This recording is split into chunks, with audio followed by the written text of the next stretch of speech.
Hello बच्चों, चलिए प्रश्न को पढ़ते हैं। डीएनए में पूरक क्षार हैं। विकल्प आपके सामने दिए हुए हैं। विकल्प ए है यूरेसिल व एडेनिन, साइटोसिन व ग्वानिन।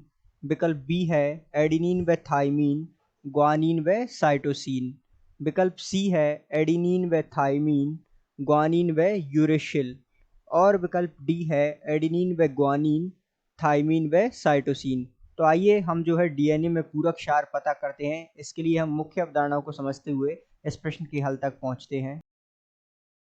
तो इस प्रश्न को हल करने के लिए आपको डीएनए में कुछ बातें आवश्यक पता होना आवश्यक है। आइए हम इस पर चर्चा करते हैं। हम जानते हैं कि डीएनए में जो पूरक क्षार होते हैं उनकी संख्या होती है 4, अर्थात ये जो है 4 पूरक क्षार की संख्या होती है। अब आइए ये जानते हैं कि ये जो है पूरक क्षार कौन कौन से होते हैं। तो एडेनिन का पूरक क्षार होता है थाइमीन,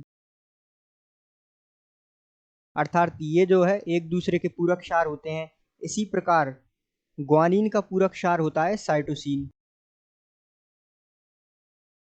तो ये दोनों एक दूसरे के पूरक क्षार होते हैं। अब इन्हें समझिए। एडेनिन जिसे आप ए से प्रदर्शित करते हो, थाइमीन जिसे आप टी से प्रदर्शित करते हो, ग्वानिन जिसे आप जी से प्रदर्शित करते हो, और साइटोसिन जिसे आप सी से प्रदर्शित करते हो। तो ये जो है आपस में एक दूसरे के पूरक क्षार होते हैं। अब आइए डीएनए की संरचना द्वारा जो है हम इन्हें समझे कि ये जो है किस प्रकार एक दूसरे के पूरक क्षार होते हैं। तो डीएनए की संरचना कुछ इस प्रकार दी होती है, अर्थात ये एक कच्चा चित्र है जिसे हम समझ सकते हैं। यहाँ जो है पूरक क्षार के रूप में ए और टी जुड़े होते हैं, अर्थात एडेनिन का पूरक क्षार जो है थाइमीन, ये आपस में जुड़े होते हैं डीएनए में। और अर्थात जी से जुड़ा होता है सी, अर्थात जो ग्वानिन है वो साइटोसिन से जुड़े होते हैं। तो इस प्रकार ये जो है डीएनए की संरचना में पूरक क्षार एक दूसरे से जुड़े होते हैं। अब आइए विकल्प दिए हुए हैं, हम इस पर चर्चा करते हैं और इस प्रश्न का सही उत्तर देखते हैं। तो यूरेसिल का एडेनिन, तो ये तो गलत हो गया। यूरेसिल का तो एडेनिन होता ही नहीं है।